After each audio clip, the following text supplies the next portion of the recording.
The loudest sound in the ballroom wasn't the applause, the music, or the crystal glasses clinking together in celebration. It was the silence that followed the moment my future mother-in-law smiled, lifted a glass of expensive red wine, and slowly poured every drop onto the front of my white engagement dress, while more than 300 guests watched without moving. No one reached out to stop her.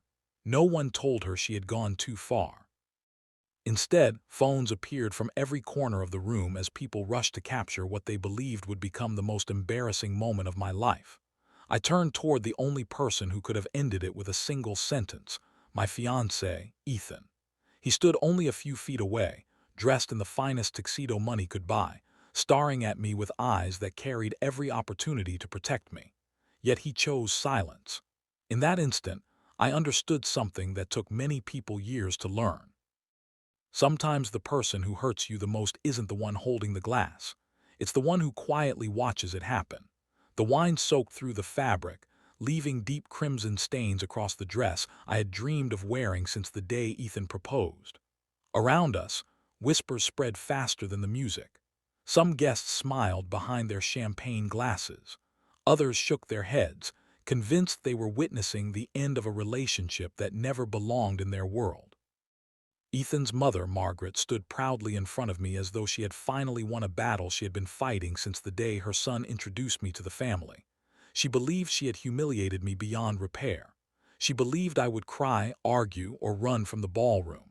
Instead, I calmly looked down at the stain, brushed a drop of wine from my hand, and slipped my fingers into my purse. It was such a small movement that no one paid attention to it. Not Ethan. Not Margaret. Not the guests recording every second. But inside that purse was something capable of changing every life in that ballroom before the night was over. I wasn't reaching for makeup. I wasn't reaching for tissues. I wasn't even reaching for my car keys. I was reaching for the one thing that would force every person who laughed at me to question everything they thought they knew about the quiet woman standing before them. They believed they were watching the weakest person in the room. They had no idea they were about to witness the most expensive mistake of their lives. Before this engagement party came to an end, the laughter would disappear, the celebration would stop, and the same people who refused to stand beside me would be left speechless by a truth none of them saw coming. Before we dive deeper, let us know in the comments where you're watching from. We'd love to hear from you. And don't forget to hit that subscribe button so you never miss any of our upcoming videos. By the time the last drop of wine slid from my engagement dress onto the polished ballroom floor, almost everyone in that room believed they already knew who I was. To them, I was simply the woman who had managed to convince one of the city's most eligible bachelors to fall in love with her. They saw me as polite, reserved, and almost impossible to read. They knew I volunteered in my community, treated everyone with respect, and rarely raised my voice, even when someone gave me every reason to. They also noticed something that constantly fueled their curiosity. Whenever conversations turned toward careers, investments, or business, I always smiled, changed the subject, or asked someone else about their life instead. I never bragged about my achievements, never posted pictures of luxury vacations, never talked about expensive purchases, and never corrected the assumptions people made about me. Most guests believed I worked an ordinary office job because I allowed them to believe it. Remaining underestimated had become one of the greatest advantages of my life, although no one in that ballroom had figured that out yet. Ethan, the man standing silently a few feet away, had been raised in a world where appearances meant everything. His family name opened doors before he even introduced himself, and from childhood he had been taught that protecting the family's reputation came before protecting his own feelings. Friends described him as generous, thoughtful, and dependable, but there was one person whose approval he had spent his entire life chasing. That person was his mother, Margaret. Whenever she spoke, Ethan listened. Whenever she disapproved, he adjusted his decisions to keep peace inside the family. It wasn't because he lacked kindness. It was because years of pleasing everyone around him had slowly become part of who he was. On the outside, he looked like a confident man preparing to marry the woman he loved. Inside, he was constantly balancing two impossible choices: standing beside the woman he wanted to build a future with, or remaining loyal to the mother who believed no woman would ever be good enough for her son. When the wine hit my dress, Ethan made his choice without saying a single word, and that silence echoed louder than anything Margaret could have shouted. Margaret had spent decades building a reputation as one of the most respected women in the city's social circles. Elegant, intelligent, and admired by nearly everyone who met her, she had mastered the art of controlling a room without raising her voice. Her smile could make people feel welcome, but it could also make them feel incredibly small. Long before the engagement party, she had already decided that I didn't belong in her family. To her, I wasn't refined enough, influential enough, or connected enough to stand beside her son.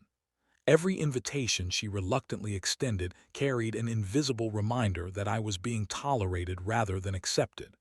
Every compliment sounded carefully measured, and every conversation ended with another reason why Ethan deserved someone else. Yet despite all her confidence, Margaret had overlooked one important detail. She judged people by what they chose to display instead of what they deliberately kept hidden. That mistake would soon cost her far more than her pride. As whispers spread across the ballroom, every guest formed their own opinion about what they had just witnessed. Some believed Margaret had finally exposed a woman they thought was chasing wealth. Others quietly wondered why I refused to defend myself. A few couldn't understand why someone publicly humiliated would respond with such calm. Why didn't I cry? Why didn't I walk away? Why did I reach into my purse instead of arguing? And perhaps the biggest question of all was this: who was about to walk through those ballroom doors that could possibly change the outcome of a night everyone believed had already been decided? What none of them knew was that the engagement party wasn't the biggest event happening that evening. It was only the beginning of something far greater. And before the night ended, every person who had watched in silence would discover that they had completely misunderstood the quiet woman standing in front of them. Long before anyone in that ballroom witnessed Margaret humiliating me with a glass of red wine, before Ethan stood frozen between the woman who raised him and the woman he promised to marry, our story looked like the kind of love people spend years searching for. We met on an ordinary Tuesday afternoon at a neighborhood coffee shop after both of us reached for the same notebook someone had accidentally left behind. Ethan laughed first, apologized for assuming it belonged to me, and offered to buy me another cup of coffee while we waited for the owner to return. That conversation, which was supposed to last only a few minutes, stretched into nearly 3 hours. We talked about our childhood dreams, our favorite books, our families, and the kind of life we hoped to build one day. There was nothing flashy about him. Despite coming from a wealthy family, he never introduced himself by mentioning his last name or his family's influence. Instead, he spoke about wanting a peaceful home, children who would grow up surrounded by love, and a marriage built on honesty instead of appearances. It was refreshing, and over the following months, every date made me believe I had finally found someone who valued character more than status. As our relationship grew stronger, Ethan became the kind of partner many people only read about. He remembered the smallest details, celebrated my successes without feeling threatened, and constantly reminded me that I never needed to pretend to be someone else around him. We traveled together, volunteered together, spent quiet weekends cooking dinner instead of attending glamorous parties, and dreamed about buying a home where family gatherings would be filled with laughter rather than competition. Friends often joked that we balanced each other perfectly. Ethan brought calm into every room, while I encouraged him to take chances and trust his instincts. Looking back now, those memories still feel genuine because I truly believe Ethan loved me. That is what made everything that happened later so heartbreaking. Love was never the problem. The problem was whether love alone could survive the weight of expectations placed on him by the people he feared disappointing the most. The first time Ethan introduced me to his mother, Margaret welcomed me with a graceful smile that could have convinced anyone she was delighted to meet me. She complimented my dress, thanked me for coming, and even hugged me before dinner. To everyone watching, She looked like the perfect future mother-in-law. She asked polite questions, laughed at the right moments, and made sure every guest believed she approved of her son's relationship. But the moment we were alone in the kitchen, while everyone else moved into the dining room, her expression changed completely. She looked me up and down before quietly asking whether I had ever imagined marrying into a family with responsibilities as significant as theirs. The words sounded harmless on the surface, yet something about the way she said them left me feeling as though I had already failed a test I didn't know I was taking. From that day forward, every family gathering followed the same pattern. In public, Margaret praised my manners and smiled for photographs. In private, she questioned my background, criticized my choices, and reminded me in subtle ways that women like me rarely lasted in families like hers. As the months passed, the comments became harder to ignore. If I wore a simple dress, Margaret would suggest that elegance couldn't be learned overnight. If I dressed formally, she would remark that expensive clothes couldn't change where someone came from. Whenever I prepared a meal for the family, she found something wrong with it before anyone else had taken the first bite.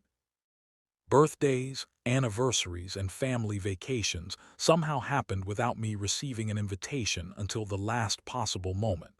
And when I asked Ethan about it, he always insisted it had been an oversight. During charity events, Margaret introduced me to guests without mentioning my accomplishments, describing me only as Ethan's girlfriend, as though my own life had no identity outside of his. There were evenings when I drove home questioning whether I truly belonged beside the man I loved, yet every time I considered walking away, Ethan would hold my hand, apologize for his mother's behavior, and repeat the same sentence that slowly became the answer to every painful moment. "She's just protective." At first, I wanted to believe him. Then those words became excuses instead of explanations. Every insult, every exclusion, every embarrassing remark ended with the same defense. "She's just protective." Gradually, I realized Ethan wasn't protecting me at all. He was protecting the peace his mother demanded, even when it came at the cost of my dignity. Things became even more complicated after Ethan proposed. What should have been the happiest season of our lives quickly turned into a battle I never expected to fight. Margaret questioned the wedding date, criticized the venue, suggested we postpone the engagement, and privately encouraged Ethan to think carefully before making what she called the biggest mistake of his life. She invited him to lunches without me, arranged meetings with family friends who openly hinted that there were women from more influential families he should consider instead, and repeatedly reminded him how much the family name meant in their community. Ethan admitted some of those conversations had happened, but he always insisted his mother would eventually come around. I wanted to believe him because I loved him, yet something deep inside told me there was more happening than either of us fully understood. Then, only weeks before the engagement party, I accidentally discovered something about the family that changed the way I saw every uncomfortable conversation, every forced smile, and every attempt Margaret had made to keep me away. It was information powerful enough to explain her fear, but I chose not to tell Ethan. Instead, I quietly held on to the truth, waiting to see whether the people who claimed to know everything about me would reveal who they truly were first. As the engagement date drew closer, everything about Ethan and my future together appeared to be falling perfectly into place. The ballroom selected for the celebration was one of the most prestigious venues in the city, known for hosting charity galas, executive dinners, and high-profile social events attended by influential families from across the state. Crystal chandeliers hung from ceilings that seemed to stretch endlessly upward. Fresh white roses lined every entrance, and months of planning had transformed the space into exactly what Ethan and I had imagined when we first began talking about our future. The guest list reflected the importance of the occasion. Close friends, extended relatives, respected community leaders, successful entrepreneurs, attorneys, physicians, local politicians, and several of Ethan's family's longtime business associates had all confirmed their attendance. Even a few regional media personalities accepted invitations after hearing that one of the city's most recognized families would be celebrating the engagement of their only son. From the outside, it looked less like an engagement party and more like one of the biggest social events of the year. Everyone expected an unforgettable evening filled with elegant speeches, laughter, and photographs that would be remembered for years. No one imagined those same photographs would later remind them of a moment they wished they could erase. While event planners finalized floral arrangements and musicians rehearsed for the celebration, another plan was quietly taking shape. Margaret had become unusually involved in every detail of the engagement. At first, I assumed she had finally accepted our relationship and wanted the evening to be special for her son. She insisted on approving the seating arrangement, personally reviewed the menu, requested changes to the program, and even volunteered to coordinate the family toast. Ethan interpreted her sudden enthusiasm as a positive sign. He smiled with relief every time his mother offered another suggestion, convinced that she was finally embracing the woman he loved. I wanted to share his optimism, but something about Margaret's behavior felt carefully calculated. She smiled more than ever before, yet her eyes carried the same quiet confidence I had seen every time she believed she was in complete control of a situation. Whenever I thanked her for helping with the preparations, her responses sounded warm enough for everyone else to admire, but underneath those carefully chosen words was the unmistakable feeling that she already knew something I didn't. I couldn't explain it, and without proof, I refused to accuse her of anything. Instead, I chose to believe that perhaps people really could change. As invitations reached every guest, small moments began happening that I couldn't ignore. One afternoon, the florist called to verify changes I had never requested. A few days later, my engagement dress disappeared from the boutique for several hours before mysteriously reappearing without explanation. Then one of the event coordinators accidentally mentioned receiving conflicting instructions from two different members of the family regarding the order of speeches. When I politely asked who had made the second request, the coordinator hesitated before saying Margaret had insisted on making several adjustments herself. Ethan dismissed each incident as simple confusion caused by the size of the event. "Mom just wants everything to be perfect," he told me with the same reassuring smile he had worn so many times before. "She's just protective." Hearing those words again no longer comforted me. Instead, they reminded me how easily obvious warning signs could be overlooked when someone desperately wanted to believe everything was fine. Even my closest friends began noticing changes that I had tried to ignore. During my bridal shower, one friend quietly asked whether I truly trusted Margaret's sudden kindness. Another admitted she had overheard Margaret telling someone that certain people simply didn't belong in families with established reputations. A third friend pulled me aside after seeing Margaret whisper something to Ethan during a planning meeting, only to watch his entire mood change afterward. They weren't trying to create conflict. They were genuinely worried. One of them looked directly at me and said something I still remember word for word. "Sometimes people don't show you who they are until they think they've already won." I appreciated their concern, but I convinced myself that walking into marriage required faith instead of suspicion. I had spent too much time building a future with Ethan to let fear replace trust. Looking back now, I realized those conversations weren't attempts to scare me. They were warnings that I wasn't ready to hear. The final week before the engagement party arrived with an unusual sense of calm. Every vendor confirmed their reservations. Every guest RSVP had been received. My dress fit perfectly. Ethan seemed happier than he had been in months, believing the tension between his mother and me had finally faded. Margaret even called to tell me she hoped the evening would mark a new beginning for our family. Her voice sounded sincere enough that, for the first time in a long while, I allowed myself to imagine that perhaps she truly wanted peace. Yet despite everything appearing flawless on the surface, I couldn't shake the feeling that the night ahead would become unforgettable for reasons none of us had planned. I couldn't explain why. There was no evidence, no argument, no dramatic confrontation. Just a quiet feeling that something important was about to happen. Then, on the morning of the engagement party, while I was finishing the last preparations and getting ready to leave for the ballroom, my phone rang from a number I didn't recognize.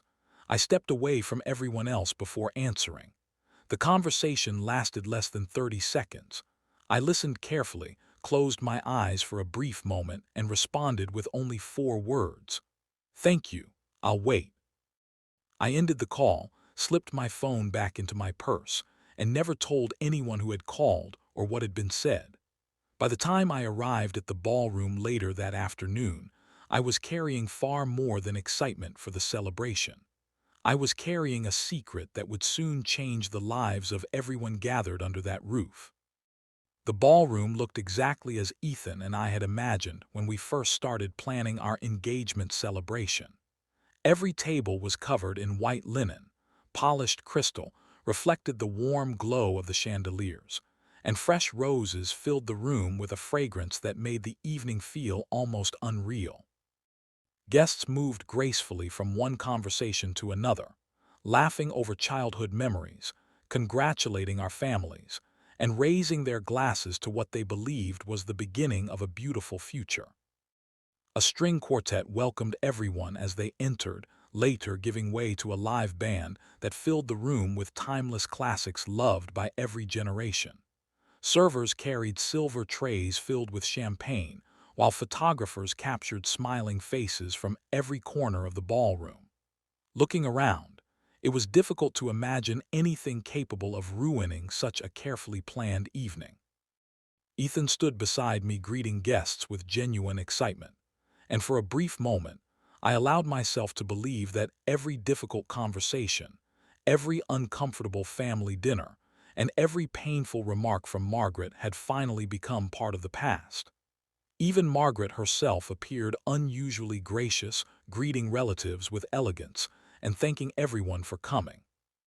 If someone had walked into the ballroom at that moment without knowing our history, they would have believed she was the proud mother, happily welcoming the woman her son had chosen to marry. As dinner came to an end, the master of ceremonies invited several family members to offer a few words before Ethan and I addressed our guests. Ethan's father spoke first, sharing warm memories from Ethan's childhood that filled the room with laughter. Close friends followed, recalling funny stories from our relationship that left everyone smiling. Every speech seemed to move the evening one step closer to the joyful celebration we had envisioned. Then the host announced Margaret's name. A wave of applause spread through the ballroom as she rose gracefully from her chair, accepting a crystal wine glass from one of the servers before making her way toward the center of the room. She carried herself with the confidence of someone who had spent her entire life commanding attention without ever asking for it. Standing only a few feet away from Ethan and me, she smiled warmly at the guests before turning toward us. Her voice sounded calm and affectionate as she thanked everyone for joining our families on such an important occasion. She spoke about love, commitment, and the importance of family traditions. Many guests nodded in agreement, believing they were listening to a heartfelt blessing from a mother finally embracing her future daughter-in-law. Even I found myself wondering whether this was the moment everything would finally change between us. Then Margaret slowly turned toward me, lifted her wine glass slightly, and smiled in a way I had learned to fear. Before anyone could understand what was happening, she stepped closer and calmly poured the entire glass of deep red wine over the front of my white engagement dress. The crimson liquid spread across the fabric almost instantly, dripping onto the marble floor beneath my feet. A sharp gasp echoed through the ballroom before complete silence settled over the room. Hundreds of faces froze in disbelief.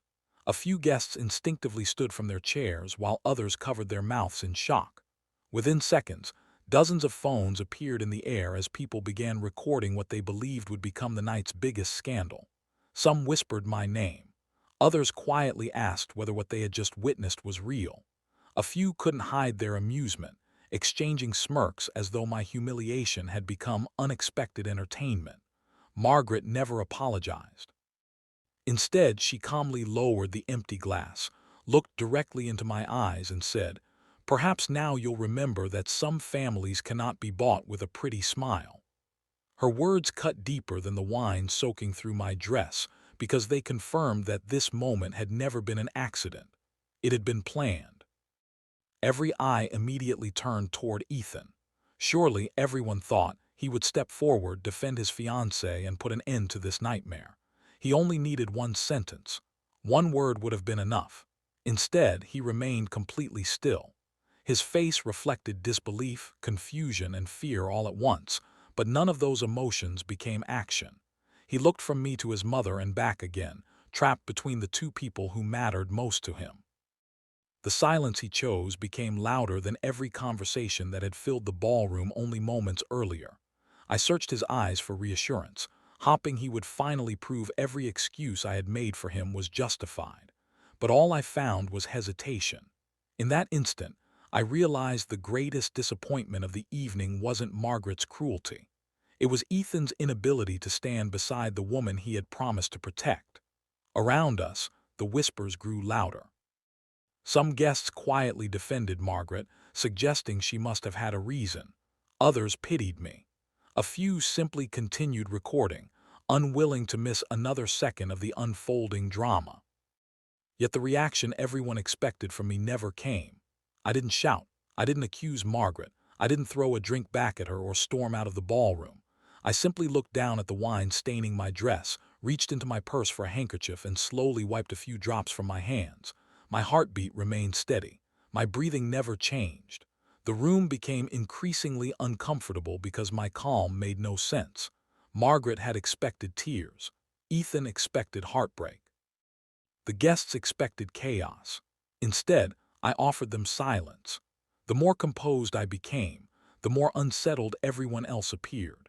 It was as though they had rehearsed my humiliation in their minds but had no idea how to respond when I refused to perform the role they had assigned me.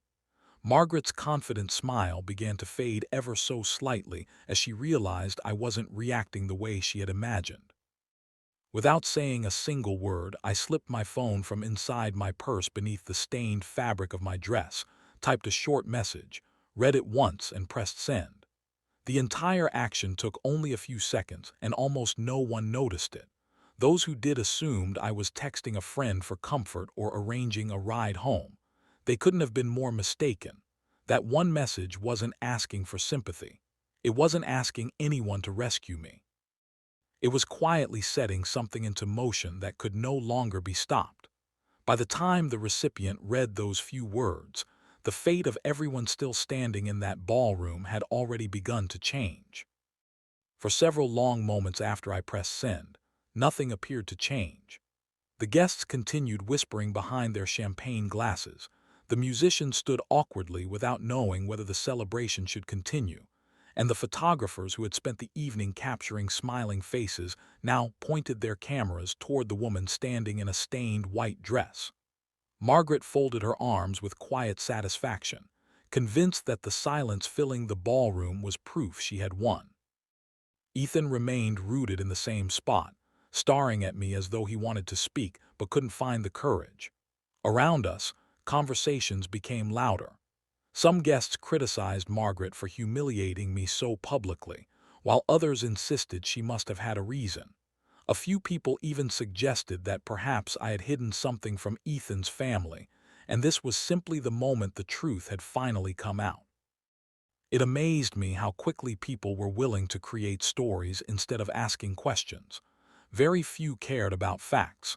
Most preferred assumptions. They looked at the stain on my dress and decided they already knew the ending. What they didn't realize was that the evening had barely reached its turning point. Exactly 5 minutes after my message was sent, a quiet change began outside the ballroom. It was so subtle that only a handful of people standing near the entrance noticed it at first. Two members of the hotel's security team received calls through their earpieces almost simultaneously. Their relaxed expressions disappeared as they listened carefully before nodding in agreement. One immediately walked toward the front entrance, while another quietly spoke with the hotel's general manager. There was no panic, no raised voices, and no dramatic announcement. Yet something about their sudden professionalism caught the attention of several guests. They exchanged confused glances as the main entrance doors were opened much wider than before, almost as though the hotel was preparing to welcome someone of extraordinary importance. Inside the ballroom, Margaret continued accepting sympathetic comments from relatives who believed she had defended the family's honor. Ethan noticed the movement near the entrance and frowned, but before he could ask anyone what was happening, another member of security politely requested that a section near the front be cleared. No explanation was given. Moments later, headlights from several black luxury vehicles reflected through the tall glass windows overlooking the hotel's entrance. One after another, the cars came to a smooth stop outside. The engines were switched off almost in perfect sequence, creating a silence that somehow drew more attention than noise ever could. Valet attendants hurried outside, hotel managers adjusted their jackets, and security personnel positioned themselves with unusual precision. Guests standing near the entrance instinctively stepped aside to get a better view. Curious whispers spread across the ballroom once again. Who could possibly be arriving now? Someone quietly asked. Another guest guessed it might be a state official or a nationally recognized business leader who had been delayed. Others simply watched with growing curiosity as several well-dressed men and women stepped from the vehicles carrying leather portfolios instead of gifts. Their confidence suggested they weren't attending the engagement celebration as ordinary guests. They walked with purpose, acknowledging almost no one as they entered the hotel. The moment those individuals entered the ballroom, the atmosphere changed completely. Several guests who had been laughing only minutes earlier suddenly fell silent after recognizing a few familiar faces. One businessman quietly lowered his champagne glass. Another straightened his tie before whispering to his wife that he had seen one of those executives only once before during an exclusive corporate conference attended by leaders from some of the country's most influential companies. A respected attorney standing near the back of the room stopped speaking in the middle of a sentence as recognition crossed his face. Even people who couldn't identify the newcomers immediately sensed they weren't ordinary visitors. Their arrival carried the quiet authority of individuals accustomed to making decisions that affected thousands of employees and millions of dollars. Conversations throughout the ballroom became fragmented as guests tried to understand why executives of that stature would appear at a private engagement celebration without any prior announcement.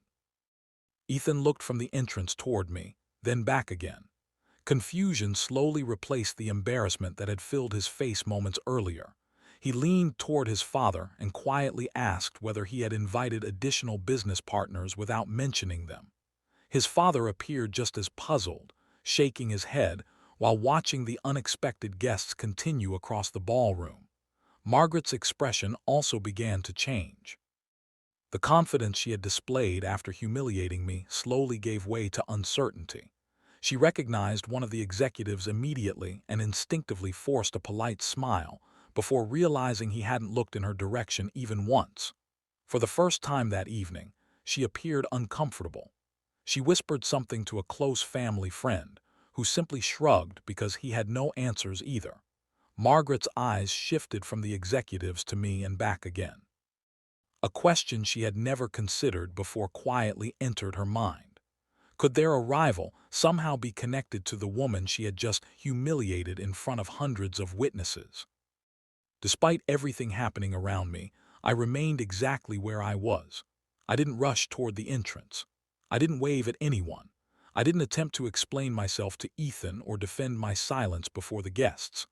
I simply stood calmly with the faint stain of red wine still visible across my dress, watching events unfold exactly as I had expected.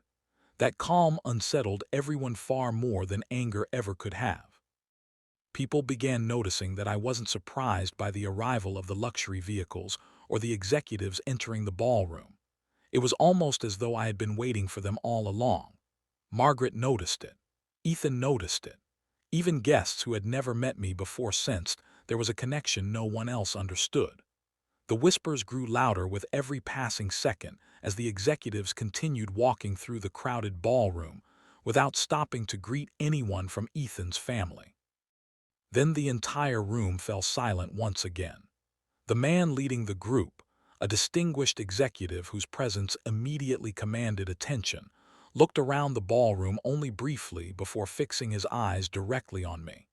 Without acknowledging Margaret, without greeting Ethan, and without stopping to speak with any of the influential guests who had been eager to impress him, he walked straight toward the woman everyone had just watched being humiliated. Every step he took seemed to erase the confidence Margaret had carried only moments earlier. No one understood why someone of his position would ignore every prominent figure in the room and head directly toward the quiet bride standing alone in a wine-stained dress. The answer, however, was only seconds away, and it would change everything they believed they knew about me. The executive stopped only a few feet away from me, his polished shoes coming to rest beside the drops of red wine that still stained the marble floor. For several long seconds, he didn't speak. Instead, he looked at my dress, then at the faces surrounding us, silently taking in everything that had happened before his arrival. His expression remained composed, but there was unmistakable disappointment in his eyes. Every guest watched closely, waiting to see whether he would finally acknowledge Ethan's family, greet Margaret, or congratulate the happy couple. None of those things happened. Without hesitation, he extended his hand toward me instead. "Miss Claire," he said with genuine respect, his voice carrying clearly through the silent ballroom, "I sincerely apologize for arriving later than expected." The moment those words left his mouth, confusion spread across the room like a wave. Margaret's confident posture weakened almost instantly. Ethan frowned, unable to understand why a man of such influence would apologize to the woman everyone had spent the last several minutes humiliating. I calmly accepted his handshake and thanked him for coming, speaking with the same quiet confidence I had carried since the wine first touched my dress. The room had expected me to receive sympathy. Instead, they were witnessing something entirely different. They were witnessing respect. The executive slowly turned toward the guests without letting go of the seriousness in his expression. "Ladies and gentlemen," he began, "I believe many of you are wondering why my colleagues and I have arrived this evening." No one answered. Hundreds of eyes remained fixed on him. Our attendance tonight was never intended to be a surprise. This engagement celebration was selected several months ago as the location for announcing a strategic partnership that has been under negotiation for nearly a year. A murmur swept through the ballroom. Several business owners exchanged nervous glances while Ethan's father took an uneasy step forward. The executive continued before anyone could interrupt. "The agreement represents one of the largest investments our organization has considered in this region. It will create jobs, expand operations, and determine the future direction of several companies represented in this room." Suddenly, every conversation from earlier in the evening began making sense. The unexpected guest list, the presence of prominent business leaders, the unusual level of security, the carefully guarded preparations. None of it had been random. This engagement party had never been just a family celebration. It had also been chosen as the setting for an announcement capable of changing countless lives and businesses. Ethan looked toward his father in disbelief. His father appeared just as stunned. Margaret slowly shook her head, struggling to understand why no one in the family had been informed of something so significant. Before anyone could ask another question, the executive answered the one they were all silently asking. "There is one important detail," he said. "This partnership has never depended solely on financial projections, market performance, or legal agreements. From the very beginning, our board agreed that the final approval would rest with one individual whose judgment, integrity, and leadership we have trusted for many years." The room became completely silent again. Every guest instinctively looked toward Ethan's father, assuming he would be introduced as that decision-maker. Instead, the executive slowly turned back toward me. "That individual," he said, "is Claire." The words seemed to remove the air from the ballroom. Several guests stared at me as though they had misheard him. Others looked back and forth between us, waiting for someone to laugh and explain it had all been a misunderstanding. No one did. The executive continued speaking with complete confidence. Claire has spent years serving as one of the principal advisors responsible for evaluating long-term partnerships on behalf of our organization. Her recommendations have influenced investments valued in the hundreds of millions of dollars. When our board considered this expansion, every member agreed that no final agreement would move forward without her personal recommendation. A stunned silence settled over the room once again. The woman many guests believed worked an ordinary office job, the woman Margaret had repeatedly described as unworthy of joining the family, was suddenly being introduced as the person holding the authority to approve or reject an opportunity everyone in that ballroom had hoped would transform their future. Ethan's face lost all color. His eyes moved from me to the executive and back again, replaying every conversation we had ever shared.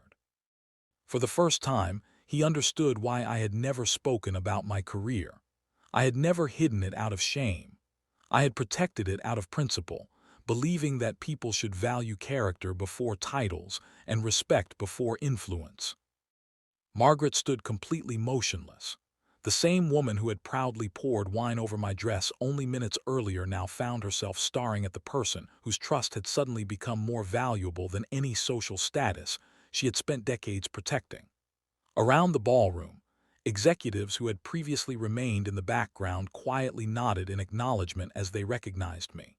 Several approached respectfully, greeting me by name and thanking me for attending despite what had happened. Every greeting felt like another piece of the truth falling into place. Guests who had laughed moments earlier lowered their eyes in embarrassment. Those who had recorded my humiliation slowly slipped their phones back into their pockets, realizing they had documented something far different from what they originally believed. The balance of power inside the ballroom had shifted completely, and everyone could feel it. Then the executive delivered the words that changed everything.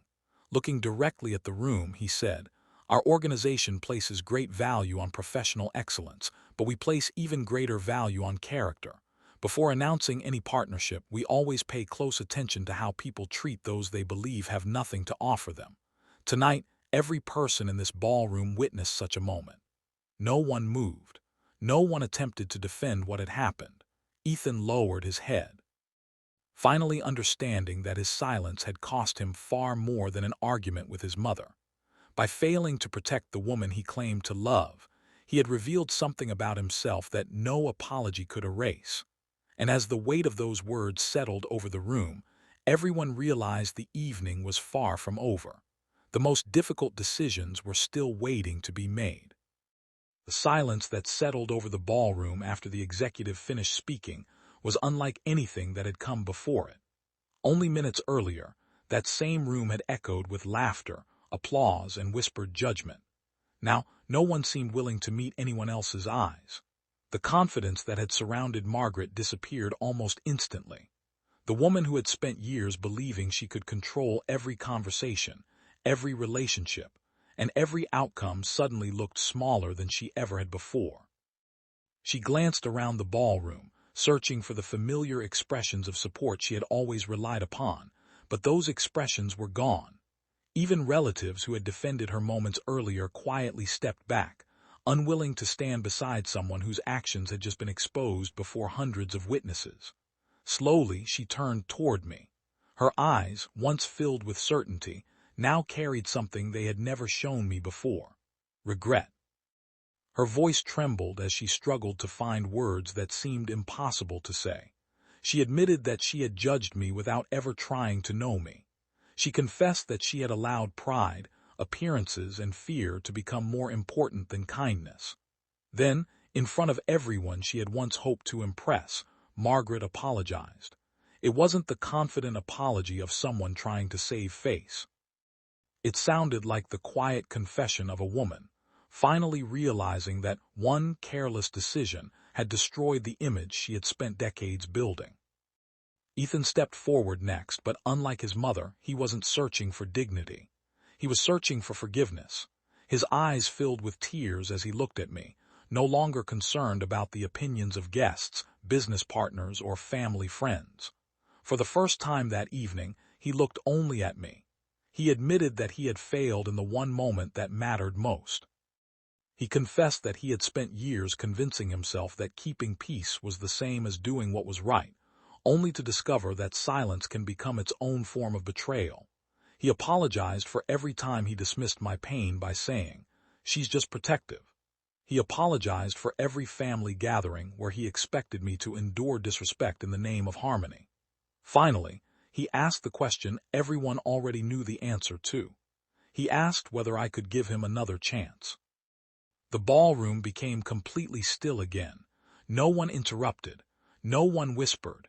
Every guest waited for my answer because they understood this moment was no longer about wealth, influence, or business. It was about character. I looked at Ethan for a long moment before quietly speaking. There was no anger left in my voice because anger had already served its purpose. I told him that money can be earned again, reputations can sometimes be rebuilt, and successful partnerships can recover from difficult decisions. But respect is different. Respect is revealed in ordinary moments, especially when no one believes there will be consequences. I explained that when someone you love is being humiliated, you don't need hours to decide what is right. You don't need permission from your family. You don't wait for public opinion. You simply stand beside them. I reminded him that Margaret hadn't truly broken my heart with a glass of wine. The deepest wound came from looking into the eyes of the man who promised to protect me and realizing he had chosen comfort over courage. Then I quietly said the words that ended our future together.